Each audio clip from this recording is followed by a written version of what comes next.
मध्य प्रदेश के राजकीय गान के रचनाकार कौन है? बाल कवि, माखनलाल चतुर्वेदी, श्री महेश श्रीवास्तव, दीपक तिवारी। गुड इवनिंग मोहन, बालकृष्ण, सभी का स्वागत है। ठीक है, तो राजकीय गान के रचनाकार कौन है? फटाफट बताएं जल्दी से। राइट आंसर क्या हो जाएगा? और जो लोग थ्योरी क्लासेस नहीं देखे हैं पिछले 2 क्लासेस का, तो आप लोग थ्योरी क्लासेस भी देख लीजिएगा, है ना, क्योंकि उसी से रिलेटेड पूरा एमसीक्यू चल रहा है आज का। तो मध्य प्रदेश के राजकीय गान के रचनाकार कौन है? फटाफट बताएं जल्दी से। राइट आंसर क्या हो जाएगा आपका? वेरी गुड, बहुत अच्छे, सही आंसर हो जाएगा श्री महेश श्रीवास्तव। या महेश श्रीवास्तव जो है ये राजकीय गान के रचनाकार हैं। सी ऑप्शन क्या हो जाएगा? राइट आंसर हो जाएगा, है ना। और गायक कौन है इसके? शान। शान कौन है इसके? ये शांतनु मुखर्जी जो कहते हैं इसके कौन है? गायक हैं। चलिए नेक्स्ट क्वेश्चन पे आते हैं। निम्नलिखित में से, अगला क्वेश्चन है आपका, निम्नलिखित में से कौन सा कथन सही है? एमपी का राजकीय पक्षी सोन चिड़िया है, राजकीय मछली रोहू है, राजकीय पुष्प कमल है, या राजकीय पशु बारहसिंघा है। तो इसमें आपको बताना है कौन सा कथन इसमें सही है। फटाफट बताएं जल्दी से। राइट आंसर क्या हो जाएगा आपका? कौन सा कथन इसमें सही है? ठीक है, तो यहाँ पे राइट आंसर, करेक्ट आंसर क्या हो जाएगा? कौन सा कथन सही है? सबको पता है इसमें केवल एक कथन सही है, वो है कथन डी। डी ऑप्शन सही है, क्योंकि ब्रेडरी प्रजाति का जो बारहसिंघा है, ब्रेडरी प्रजाति का बारहसिंघा, ये हमारा राजकीय पशु है, जो कहाँ पाया जाता है? मध्य प्रदेश के कान्हा किसली राष्ट्रीय उद्यान में पाया जाता है ना। कहाँ पाया जाता है? कान्हा किसली राष्ट्रीय उद्यान में ये पाया जाता है। हाँ, चलिए, संख्या भी कम दिख रही है ना। यहाँ पे राइट आंसर करेक्ट, संख्या कम दिख रही है। सभी लोग प्लीज क्लास को शेयर कर दें, जिससे संख्या थोड़ी सी ज्यादा दिखे हम लोग को यहाँ पे। अगले पॉइंट पे आते हैं, नेक्स्ट पॉइंट पे आते हैं। इस पे मध्य प्रदेश की प्रमुख फसल कौन सी है बताएं? चावल, गेहूं, भवका या बाजरा। तो मध्य प्रदेश राज्य की प्रमुख फसल कौन सी है? फटाफट बताएं, राइट आंसर क्या हो जाएगा आपका? मध्य प्रदेश राज्य की प्रमुख फसल कौन सी है बताएं। ठीक है, तो मध्य प्रदेश की जो प्रमुख फसल है, कौन सी फसल है? प्रमुख फसल हो जाएगी यहाँ की गेहूं। गेहूं इसकी प्रमुख फसल है, लेकिन अगर राजकीय फसल पूछा जाए तो राजकीय फसल क्या हो जाएगी? तो राजकीय फसल हो जाएगी सोयाबीन, है ना। सोयाबीन क्या है? राजकीय फसल है। चलिए Ajay, good evening. Next question पे आते हैं, अगले क्वेश्चन पे आ जाते हैं। इस पे मध्य प्रदेश का एक अन्य नाम क्या है? बाघ राज्य है, हाथी राज्य है, खरगोश राज्य है, या भालू राज्य है। तो ये तो सिंपल क्वेश्चन है, फटाफट बताएं जल्दी से। राइट आंसर क्या हो जाएगा?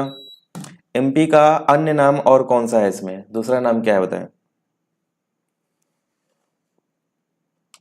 ठीक है, तो एमपी का अन्य नाम क्या है? तो एमपी का अन्य नाम सबको पता है, क्या हो जाएगा आपका?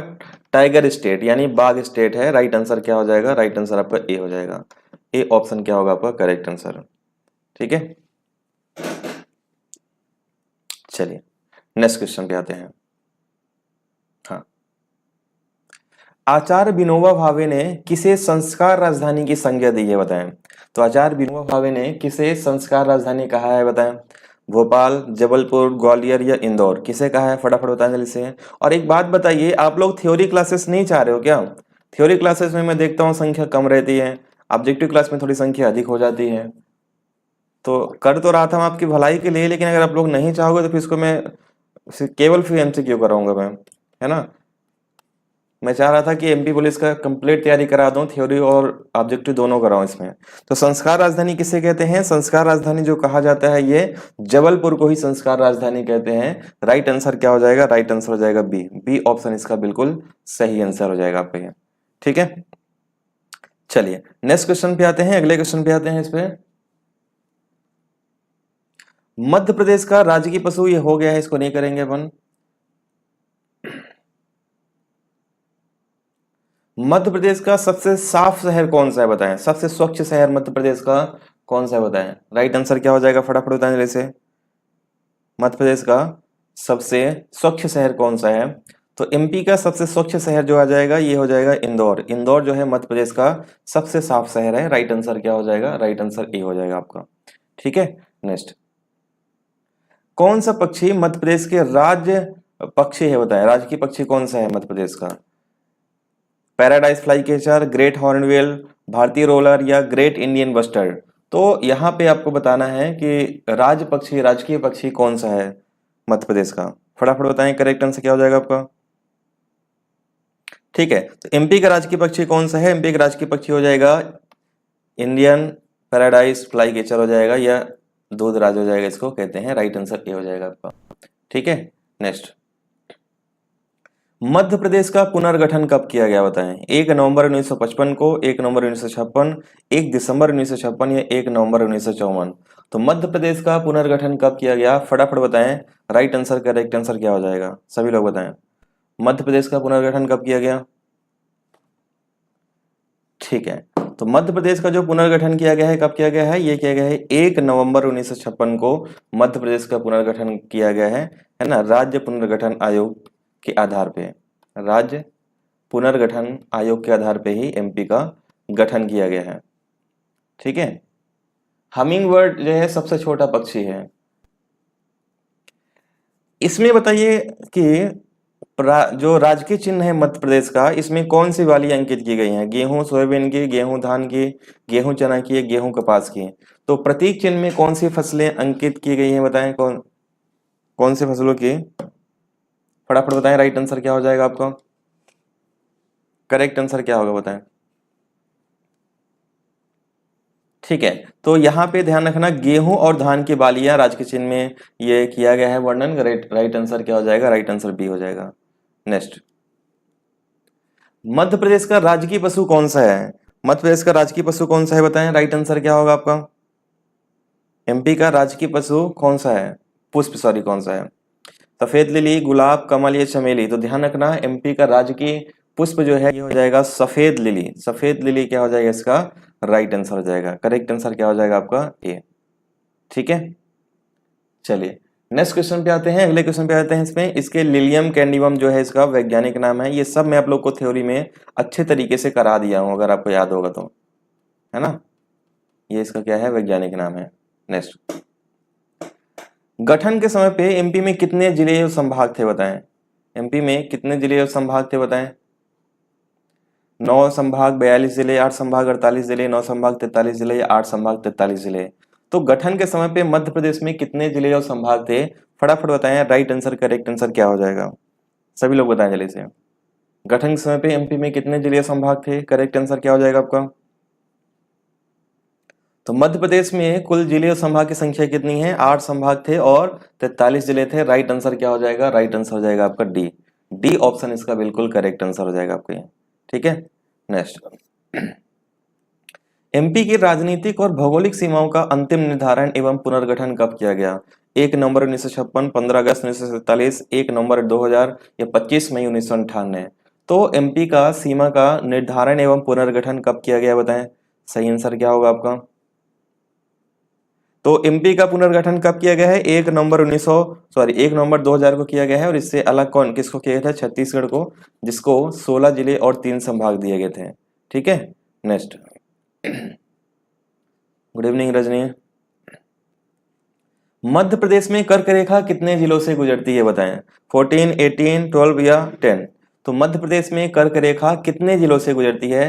फटाफट बताएं, करेक्ट आंसर क्या होगा आपका? अच्छा, घर से अब फ्री हुए हैं, चलिए कोई बात नहीं। तो कर्क रेखा कितने जिलों से गुजरती है? कर्क रेखा जो गुजरती है 14 जिलों से गुजरती है, 14 जिलों से। राइट आंसर क्या हो जाएगा? राइट आंसर आपका ए हो जाएगा। ए ऑप्शन इसका बिल्कुल सही आंसर हो जाएगा। नेक्स्ट। कर्क रेखा मध्य प्रदेश के किस पठार को 2 भागों में बांटती है बताएं? बुंदेलखंड का पठार, मालवा का पठार, मध्य भारत का पठार या रीवा पन्ना का पठार? तो कर्क रेखा मध्य प्रदेश के किस पठार को 2 भागों में विभाजित करती है? ये फटाफट बताएं, राइट आंसर क्या होगा इसमें? ठीक है, ये जो किसको विभाजित करती है, करेक्ट आंसर क्या हो जाएगा आपका? तो करेक्ट आंसर क्या हो जाएगा आपका? बिल्कुल सही है, इसका सही आंसर हो जाएगा मालवा के पठार को 2 भागों में बांटती है। राइट आंसर क्या हो जाएगा? राइट आंसर आपका बी हो जाएगा। बी ऑप्शन करेक्ट आंसर होगा आपका। ठीक है, चलिए नेक्स्ट क्वेश्चन पे आते हैं। एक सेकंड, थोड़ा सा जाना आप लोग। अगला क्वेश्चन है, सिंगरौली और अलीराजपुर में सूर्योदय के समय में इसका सही विकल्प चुनिए, क्या होगा? सिंगरौली में सूर्योदय 1 घंटे पहले होगा, अलीराजपुर में 1 घंटे पहले होगा, सिंगरौली में आधे घंटे पहले होगा, या अलीराजपुर में आधे घंटे पहले होगा। तो कौन सा कथन इसमें सही है बताएं? सही आंसर क्या हो जाएगा बताएं जल्दी से। तो सूर्योदय की जो बात है, सबसे पहले सूर्योदय जो होगा पूरब दिशा में आता है ना। सूर्योदय कहाँ होगा? पूरब दिशा में। और पूरब दिशा में कौन सा जिला आ रहा है? सिंगरौली आ रहा है। ठीक है, तो सिंगरौली में, और मध्य प्रदेश के पश्चिमी और पूर्वी जो दिशा है उसमें कितने मिनट का अंतर है? तो 34 मिनट का अंतर आता है, यानी 34 मिनट जो आता है आपका लगभग आधे घंटे के समीप है। तो सी ऑप्शन राइट आंसर हो जाएगा आपका। ठीक है, नेक्स्ट। मध्य प्रदेश का राजकीय नाट्य कौन सा है? माच, गम्मत, कलगी तुर्रा, या इनमें से कोई नहीं? तो मध्य प्रदेश का राजकीय नाट्य कौन सा है बताएं? राइट आंसर क्या होगा आपका? हाँ, बिल्कुल बिल्कुल संदीप। तो मध्य प्रदेश का राजकीय नाट्य कौन सा है? मध्य प्रदेश का राजकीय नाट्य जो है ये माच है। तो राइट आंसर क्या हो जाएगा? राइट आंसर आपका ए हो जाएगा। ए ऑप्शन करेक्ट आंसर हो जाएगा, है ना। माच, ये जो राजकीय नाट्य किया जाता है ये पौराणिक जो कथाएं होती हैं, ठीक है, ये हमारी जो संस्कृतियां हैं, तो उसके आधार पे ही ये लोक नाट्य किया जाता है। नेक्स्ट क्वेश्चन पे आते हैं। वर्तमान मध्य प्रदेश के सीमावर्ती राज्यों की संख्या कितनी है बताएं? 7, 8, 5, 9। तो वर्तमान मध्य प्रदेश के सीमावर्ती राज्यों की संख्या कितनी है? फटाफट बताएं। राइट आंसर क्या हो जाएगा आपका? ठीक है, तो यहाँ पे आपको ध्यान रखना है, इसके आसपास के पड़ोसी जो जिले राज्य हैं, कितने राज्य हैं? 5 राज्य हैं, ये तो सबको पता है ना। कौन कौन से हैं? एमपी, यूपी, राजस्थान, गुजरात और महाराष्ट्र। चलिए नेक्स्ट, ये अच्छा क्वेश्चन है। कर्क रेखा किस जिलों से होके गुजरती है बताएं? कर्क रेखा किस जिले से होके गुजरती है? राइट आंसर क्या हो जाएगा बताएं जल्दी से। कर्क रेखा कौन से जिले से होकर गुजरती है? रतलाम, राजगढ़, सीहोर, दमोह, सागर, उमरिया। तो राइट आंसर क्या हो जाएगा? इन सभी जिलों से होकर गुजरती है कर्क रेखा। तो राइट आंसर क्या हो जाएगा? राइट आंसर आपका डी हो जाएगा। डी ऑप्शन इसका बिल्कुल सही आंसर हो जाएगा आपका ये। ठीक है, चलिए नेक्स्ट क्वेश्चन पे आते हैं। किस जिले से भारतीय मानक समय गुजरता है? भारतीय मानक समय जो गुजरता है, यानी 82.5 डिग्री जो पूर्वी देशांतर रेखा है, ये कहाँ से गुजरती है? तो 82.5 डिग्री पूर्वी देशांतर रेखा जो गुजरती है ये सिंगरौली जिले से गुजरती है, मध्य प्रदेश के। राइट आंसर हो जाएगा डी। डी ऑप्शन इसका बिल्कुल सही आंसर होगा। नेक्स्ट, मध्य प्रदेश के किस जिले में पृथ्वी का केंद्र बिंदु स्थित है? बैतूल, कटनी, उज्जैन या सागर? तो पृथ्वी का जो केंद्र बिंदु आता है कहाँ पे स्थित है? पृथ्वी का केंद्र बिंदु आ जाएगा उज्जैन में। तो राइट आंसर क्या हो जाएगा? राइट आंसर आपका सी हो जाएगा। ये भी काफी इंपॉर्टेंट क्वेश्चन है और आता रहता है एग्जाम में हमेशा। ठीक है, नेक्स्ट, भारत के किस गांव को भौगोलिक केंद्र का गांव कहा जाता है? किस गांव को भारत का भौगोलिक केंद्र का गांव कहा जाता है? करौंदी, अमला, बागली या हिनौता? तो भौगोलिक केंद्र का जो गांव कहा जाता है करौंदी को कहा जाता है। ये कहाँ पे आता है? जबलपुर में, है ना। अगर हालांकि ये मेन रूप से कटनी में आता है, लेकिन कटनी ऑप्शन में ना रहे तो जबलपुर कर सकते हैं। ठीक है, नेक्स्ट क्वेश्चन। मध्य प्रदेश का राजकीय मछली कौन सा है बताएं? एमपी का राजकीय मछली कौन सा है? महासीर, गोल्ड फिश, स्वास या कैटफिश? तो मध्य प्रदेश में राजकीय मछली कौन सा है? फटाफट बताएं जल्दी से। राइट आंसर क्या हो जाएगा आपका? मध्य प्रदेश में राजकीय मछली कौन सा है? तो मध्य प्रदेश की राजकीय मछली कौन सी है? राजकीय मछली सबको पता है कौन सी है। महासीर है, जो कौन से नदी में ये पाई जाती है? ये नर्मदा नदी में पाई जाती है ना। और IUCN की रेड लिस्ट में, IUCN की रेड लिस्ट में इसको शामिल किया गया है। नेक्स्ट, मध्य प्रदेश की राजकीय मछली महासीर किस प्रजाति से संबंधित है बताएं? चित्रा, टोर, बाटा टोर या टेक्टोना? तो राजकीय मछली जो है महासीर ये किस जाति से संबंधित है, किस प्रजाति से संबंधित है बताएं? राइट आंसर क्या हो जाएगा आपका?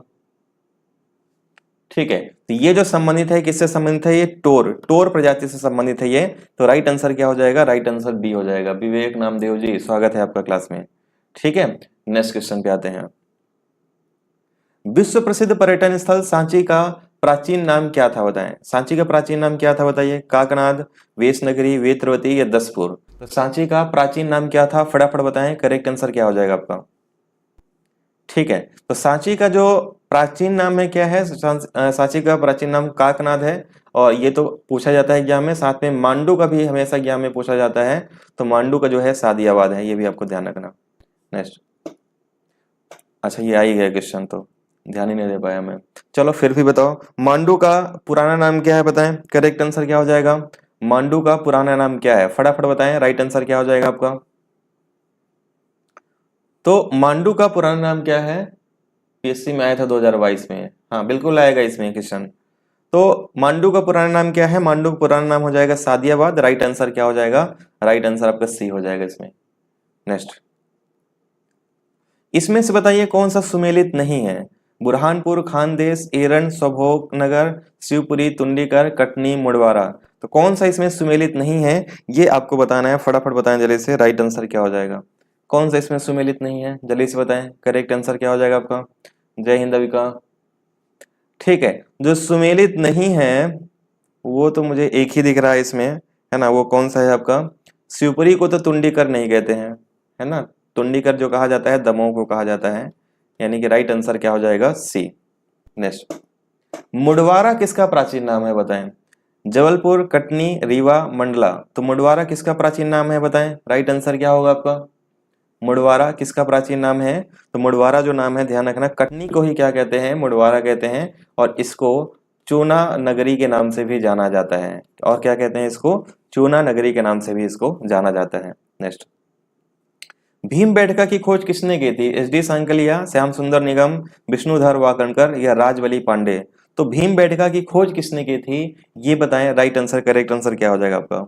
भीमबेटका की खोज किसने की थी, जल्दी से बताएं। करेक्ट आंसर क्या हो जाएगा आपका ये? तो भीमबेटका की जो खोज किया था, ये किया था आपका विष्णुधर वाकणकर ने किया था। किसने किया था? विष्णुधर वाकणकर महोदय ने किया था। तो राइट आंसर क्या हो जाएगा? राइट आंसर आपका सी हो जाएगा। सी ऑप्शन इसका बिल्कुल करेक्ट आंसर होगा। नेक्स्ट, भीमबेटका की खोज किस वर्ष हुई थी बताएं।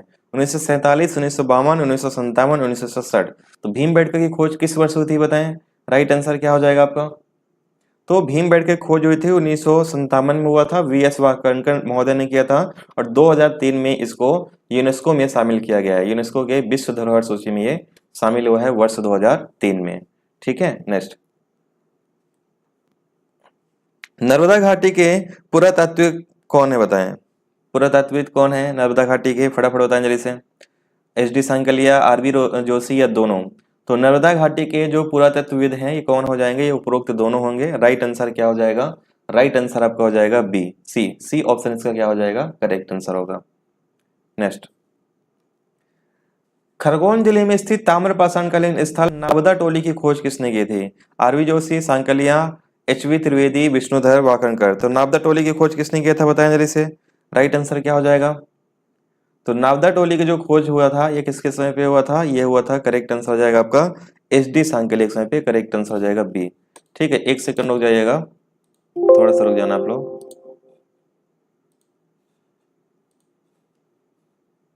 1 सेकंड रुक जाना।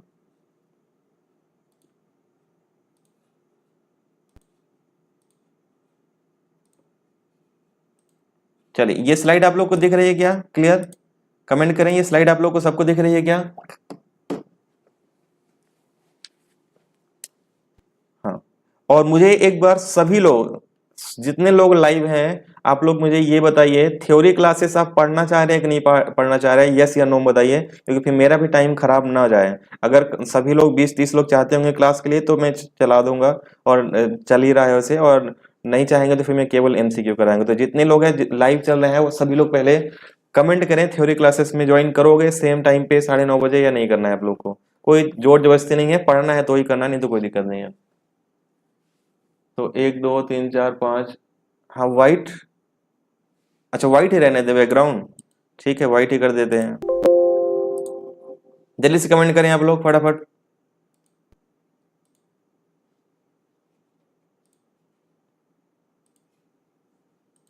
ठीक है, तो चाह तो सभी लोग रहे हैं, कमेंट सभी लोग कर रहे हैं, तो सभी लोग फिर लाइव आया भी करो, है ना। कहे के भूल मत जाया करो, वादा खिलाफी मत किया करो। मानते हैं कलयुग है, घोर कलयुग है, बात की वैल्यू थोड़ी कम रहती है, लेकिन मैं ट्रस्ट कर रहा हूँ आप लोग आएंगे पढ़ेंगे डेली। चलिए, अगला क्वेश्चन है, कौन सा राज्य पुनर्गठन आयोग का सदस्य नहीं था? डॉक्टर पनिकर, विष्णुदत्त, फजल अली, कुंजरो। तो कौन राज्य पुनर्गठन आयोग का सदस्य नहीं था बताएं। राइट आंसर क्या होगा आपका? फटाफट बताएं। तो राज्य पुनर्गठन आयोग के जो सदस्य नहीं थे, ये कौन नहीं थे, तो ये कौन, विष्णु दत्त शामिल नहीं थे इसमें, बाकी सभी शामिल थे। राइट आंसर क्या हो जाएगा, राइट आंसर बी हो जाएगा। ठीक है, हाँ। नेक्स्ट, वर्ष 2000 में विभाजन से पहले एमपी में कितने संभाग थे बताएं। 9, 10, 11, 12। तो वर्ष 2000 में विभाजन से पूर्व एमपी में कितने संभाग थे, फटाफट बताएं। राइट आंसर क्या हो जाएगा आपका, विभाजन से पहले एमपी में कितने संभाग थे। तो विभाजन से पहले एमपी में जो संभाग की संख्या कितनी थी, विभाजन से पहले 12 संभाग थे, 3 संभाग दे दिए गए थे छत्तीसगढ़ को, तो कितने बचे थे फिर, 9 बचे थे, है ना। अरे S Patil ji, MP GK की जो क्लास है वो मैं एमपीपीएससी के हिसाब से पढ़ा रहा हूँ, अगर आप लोग पढ़ना चाहेंगे तो। ठीक है, 9:30 बजे थ्योरी प्लस ऑब्जेक्टिव दोनों हो रहा है। दूसरा 3:30 बजे हिस्ट्री की क्लासेस चल रही हैं, पूरा मेंस के हिसाब से मैं पढ़ा रहा हूँ उसमें। अब इससे अधिक और क्या करेंगे अपन इसमें, क्लास तो ज्वाइन करिए पहले डेली। अलीराजपुर को किस जिले से पृथक करके बनाया गया था बताएं। अलीराजपुर को किस जिले से पृथक कर अलग जिला बनाया गया था, तो ये बनाया गया था आपका, अलीराजपुर अलग हुआ था झाबुआ से। कब अलग हुआ था, तो ये अलग हुआ था 17 मई 2008 को, है ना, 17 मई 2008 को। नेक्स्ट, 15 अगस्त 2003 को अशोकनगर जिले को किस जिले से पृथक करके बनाया गया था। अनूपपुर, शहडोल, गुना, खंडवा। तो अशोकनगर जिले को किस जिले से पृथक करके बनाया गया था, तो अशोकनगर को जो अलग किया गया था ये गुना जिले से अलग किया गया था। राइट आंसर आपका सी हो जाएगा। अब जितने लोग थ्योरी क्लासेस मेरे लिए होंगे अभी, तो हर एक क्वेश्चन आप लोग सॉल्व कर पा रहे होंगे, क्योंकि मैंने पूरा हर एक चीज यहाँ पे पढ़ाया है थ्योरी क्लासेस में। ठीक है, हाँ। अब वर्तमान में 10 संभाग हैं, सही है। भोपाल और राजनांदगांव को पृथक जिला कब बनाया गया, भोपाल और राजनांदगांव को पृथक जिला कब बनाया गया बताएं। तो भोपाल और राजनांदगांव को पृथक जिला जो बनाया गया है 26 नवंबर 1972 को बनाया गया है। कहीं कहीं पे 2 अक्टूबर अक्टूबर 1972 भी लिखा रहता है। ठीक है, लेकिन ये डी ऑप्शन राइट आंसर होगा। चलिए नेक्स्ट क्वेश्चन पे आते हैं। 1 नवंबर 1956 के गठन के समय एमपी में कितने जिले थे बताएं। 40, 43, 45, 46। तो 1 नवंबर 1956 को गठन के समय एमपी में कितने जिले थे बताएं। राइट आंसर क्या हो जाएगा आपका, तो ये आपको ध्यान रखना है। ठीक है, ध्यान रखना है, गठन के समय पे एमपी में कितने जिले थे, गठन के समय पे 43 जिले थे और 8 संभाग थे। नेक्स्ट क्वेश्चन, एमपी का नामकरण किसने किया था। महात्मा गांधी, श्यामचरण शुक्ल, जवाहरलाल नेहरू, डॉक्टर हरि सिंह। तो मध्य प्रदेश का नामकरण किसने किया था बताएं। राइट आंसर क्या हो जाएगा आपका, तो मध्य प्रदेश का नामकरण जो किया था किसने किया था, पंडित जवाहरलाल नेहरू जी ने किया था। तो राइट आंसर क्या हो जाएगा, राइट आंसर हो जाएगा आपका सी, सी ऑप्शन इसका करेक्ट आंसर हो जाएगा आपका। ठीक है, नेक्स्ट, गुड। स्वतंत्रता के पूर्व राज्य को किस नाम से पुकारा जाता था। उत्तर प्रदेश, हृदय प्रदेश, गोंडवाना प्रदेश या इनमें से कोई नहीं। तो स्वतंत्रता से पूर्व राज्य को किस नाम से पुकारा जाता था, ये फटाफट बताएं। राइट आंसर क्या हो जाएगा आपका। ठीक है, तो करेक्ट आंसर क्या हो जाएगा आपका, करेक्ट आंसर हो जाएगा आपका स्वतंत्रता से पूर्व एमपी को हृदय प्रदेश के नाम से पुकारा जाता था। करेक्ट आंसर हो जाएगा आपका बी, बिल्कुल सही है, बी ऑप्शन इसका राइट आंसर हो जाएगा। नेक्स्ट, एमपी का स्थापना दिवस कब मनाया जाता है। 1 दिसंबर, 1 नवंबर, 2 दिसंबर या 1 जुलाई। तो एमपी का स्थापना दिवस कब मनाया जाता है, तो स्थापना दिवस जब मनाया जाता है सबको पता है कब मनाया जाएगा, फटाफट बताने से 1 नवंबर को, है ना, 1 नवंबर को ही मध्य प्रदेश का स्थापना दिवस मनाया जाता है। नेक्स्ट, वर्ष 2000 में छत्तीसगढ़ के गठन के पश्चात एमपी में कितने जिले बचे थे। 45, 65, 55, 40। तो वर्ष 2000 में छत्तीसगढ़ के गठन के पश्चात एमपी में कितने जिले बचे थे, तो गठन के पश्चात पहले कितने जिले थे, 61 जिले थे। 16 जिले दे दो इनको, है ना, तो कितने बचेंगे फिर, ये 45 जिले बचेंगे। राइट आंसर ए हो जाएगा आपका, ए ऑप्शन करेक्ट आंसर होगा। ठीक है, नेक्स्ट, तो गठन के पूर्व कितने जिले थे बताएं, वही है 50, 60, 61, 65। तो गठन के पूर्व कितने जिले थे, तो ध्यान रखिएगा, गठन के पूर्व एमपी में जो जिले थे कितने थे, 61 जिले थे। राइट आंसर आपका सी हो जाएगा इसमें। नेक्स्ट, 30 जून 1998 को सिंहदेव कमेटी की अनुशंसा पे कितने जिलों का गठन किया गया, है ना। तो सिंहदेव कमेटी, ये सब मैं डिटेल में आपको पढ़ाया हूं अगर आपको याद होगा तो, 6, 12, 5 या 4। तो सिंहदेव कमेटी की अनुशंसा पे कितने जिलों का गठन किया गया है, तो राइट आंसर करेक्ट आंसर क्या हो जाएगा, सिंहदेव कमेटी के आधार पे कितने जिले बने हैं, तो यहाँ पे राइट आंसर हो जाएगा आपका, ठीक है 6 जिले करेक्ट आंसर है। यहाँ पे मुझे थोड़ा सा टाइपिंग मिस्टेक लग रहा है, इसको एक बार और चेक करूँ मैं। सिंहदेव कमेटी के आधार पे जहाँ तक है 10 जिले थे और 6 जिले BR द्विवेदी समिति के आधार पे थे। ठीक है, इसको मैं एक बार चेक कर लूंगा। अभी इसमें ऑप्शन हम लोग ए कर रहे हैं इसको। ठीक है, नेक्स्ट। हाँ, ये दोनों को भी स्किप करते हैं, इसको हम लोग एक बार पहले चेक कर लेंगे। पहले भोपाल को राज्य निर्माण के प्रारंभिक समय में किस प्रकार के वर्ग में शामिल किया गया था, बताएं। तो भोपाल को किस वर्ग में शामिल किया गया था? पार्ट ए में, पार्ट बी में, पार्ट सी में, या इनमें से कोई नहीं? ठीक है, अच्छा सही है, ये गलत नहीं है, सही है। इसका सिंहदेव का 6 होगा, ये सही है ना। और इसका जो है आपका BR द्विवेदी समिति का 10 है, ये सही है। ठीक है, चलिए इसका बताइए। तो भोपाल राज्य को किस वर्ग में शामिल किया गया था? राइट आंसर क्या हो जाएगा आपका? ठीक है, तो भोपाल राज्य को किस वर्ग में शामिल किया गया था? भोपाल को जो शामिल किया गया था पार्ट सी के अंतर्गत एक पृथक स्टेट के रूप में शामिल किया गया था, है ना, स्वतंत्र स्टेट था ये। तो राइट आंसर क्या होगा? राइट आंसर आपका हो जाएगा ए ऑप्शन सही आंसर हो जाएगा। नेक्स्ट, राज्य पुनर्गठन आयोग 1953 ने किसके आधार पर राज्यों का गठन किया था? भाषाई आधार पे, धार्मिक आधार पे, जनसंख्या के आधार पे, या इनमें से कोई नहीं? तो राज्य पुनर्गठन आयोग 1953 ने किस आधार पे राज्यों का गठन किया था? तो ध्यान रखिएगा 14 जिलों का जो गठन हुआ था ये भाषा के आधार पे हुआ था। तो राइट आंसर क्या हो जाएगा? राइट आंसर आपका ए हो जाएगा। ए ऑप्शन इसका बिल्कुल सही आंसर हो जाएगा, आपका करेक्ट आंसर ए होगा। नेक्स्ट, क्षेत्रफल की दृष्टि से सबसे बड़ा संभाग कौन सा है? क्षेत्रफल की दृष्टि से सबसे बड़ा संभाग कौन सा है, बताएं जल्दी से। राइट आंसर क्या होगा आपका? तो क्षेत्रफल की दृष्टि से सबसे बड़ा संभाग जो आ जाएगा ये कौन सा होगा? सबको पता है, जबलपुर आएगा, है ना। कौन सा है? जबलपुर। नेक्स्ट, राज्य के किस संभाग में सर्वाधिक तहसीलें हैं, बताएं। राज्य के किस संभाग में सर्वाधिक तहसीलें हैं? फटाफट बताएं जल्दी से। राइट आंसर क्या हो जाएगा आपका? जबलपुर, भोपाल, इंदौर, या ग्वालियर? तो राज्य के किस संभाग में सर्वाधिक तहसीलें हैं? फटाफट बताएं। करेक्ट आंसर क्या हो जाएगा आपका? जबलपुर संभाग में सर्वाधिक तहसीलें हैं, राइट आंसर ए हो जाएगा। नेक्स्ट, मानव विकास संस्थान कहाँ स्थित है, बताएं। भोपाल, रीवा, छिंदवाड़ा, ग्वालियर? तो मानव विकास संस्थान कहाँ पे स्थित है?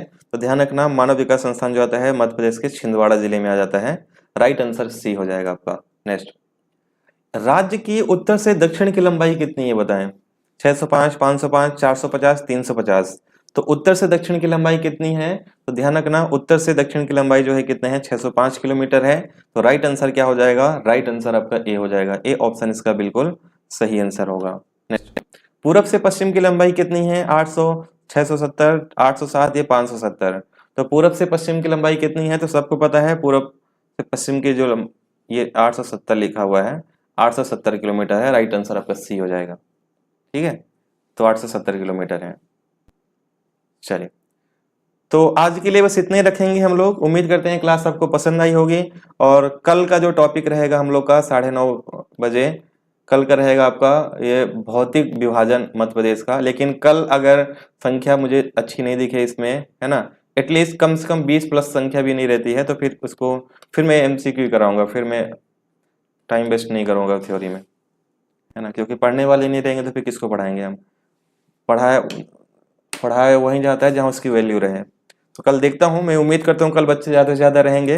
9:30 बजे हम लोग भौतिक विभाजन पठार वगैरह पढ़ेंगे, और अगर सही रिस्पॉन्स रहता है तो पूरा कंप्लीट थ्योरी और ऑब्जेक्टिव दोनों करा दूंगा मैं।